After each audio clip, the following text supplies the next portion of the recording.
My baby of a husband acts like he can't do anything himself since he is sick. I plan on sending this post to my husband once the verdict is in, whichever way it goes, so I'll add as much of his perspective as I can. Our toddler was sick through the weekend. I was up with him one night from 12:15 to 2, and off and on the next night. I probably got 10 to 12 hours of broken sleep the whole weekend. Yesterday my husband mentioned he was starting to feel a little sick. Last night I went to bed early hoping to catch up on rest. All throughout the night my husband woke me up way more often than my toddler ever does, even on a bad night. Some of the times were not directly his fault, but other times I felt like he was being inconsiderate. 1. He snored loudly in my ear. 2. He asked for another blanket because he had the chills. I told him it was at the foot of the bed. He asked for help and reminded me that he helps me when I'm sick, and that he'd still do the morning routine with our son. 3. He had a nightmare I had to shake him awake from. Normal. 4. He whispered at Alexa to ask for the time. 5. He asked for another blanket. I gave him mine. 6. He made a phone call in bed and left a full-volume voicemail to his work to let them know he'd need to take a sick day. 7. At 5:30 in the morning he woke me to ask if I could do the wake-up routine with our son. I do bedtime, he does wake up. At this point I blew up. I expressed how mad I was that he woke me up all night long, and now I have to wake up early to do what he said he'd still do. And I don't get to stay home and catch up on sleep. He said I was in the wrong because marriage is in sickness and in health. I immediately got up to get ready. He said I didn't have to start getting ready so early. I said yes I did because I start work at 7:30. I barely make it to work on time when I wake up at 6, and now I have to unexpectedly skip my shower, get my toddler ready, get his food ready for the day, feed him breakfast, drop him off at daycare, then take myself to work. I said he was a grown man with a cold, and he robbed me of the rest I needed, and that I'll be sleeping on the couch tonight. At that point I asked for space and we haven't talked since. I was late for work, which is a big deal at my job. I might be the a-hole for blowing up at my husband when he asked for support during an unexpected illness.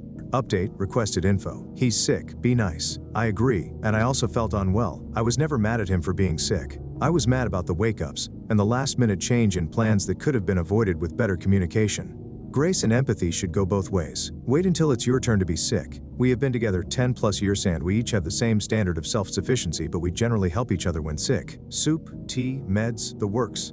Within reason. Extra TLC is appreciated, but we're not children. Never have I ever woken him up repeatedly throughout the night. This was an unusual situation that was exacerbated by my sleep debt and his sudden symptoms.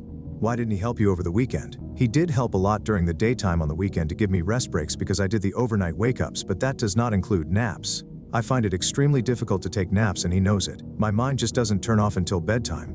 He generally can't help with the overnights because of a legitimate medical condition that could worsen with repeated lack of sleep.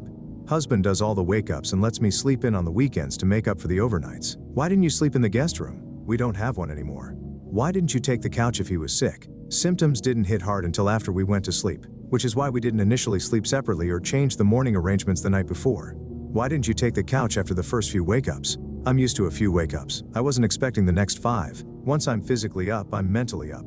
If I had gotten up from the bed, it would have been difficult to go back to sleep at that point. Does he have sleep apnea? I have suggested to him in the past that he does and should do a sleep study.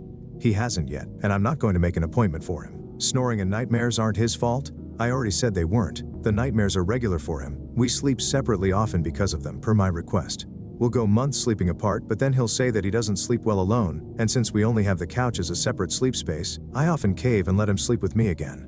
He doesn't let me take the couch. Why did you take a sick child to daycare? Daycare's policy is 24 hours fever-free without other symptoms or medication. I could never be married to you. You're so selfish. I wasn't taking applications. But can you feel that sexual tension between us? Or is that just me?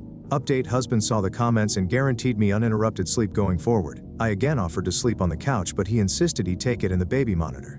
As a compromise, we'll be sleeping separately on weeknights and together on weekends, unless I need to catch up on sleep or if one of us is sick. After seeing all perspectives including husbands, I'll agree with an ES verdict, with me being 20% the a-hole. I had a right to be mad, but I should not have blown up. He should be able to ask for help, but within reason. I apologized for being snappy. He apologized for the wake-ups. No divorce lawyers necessary.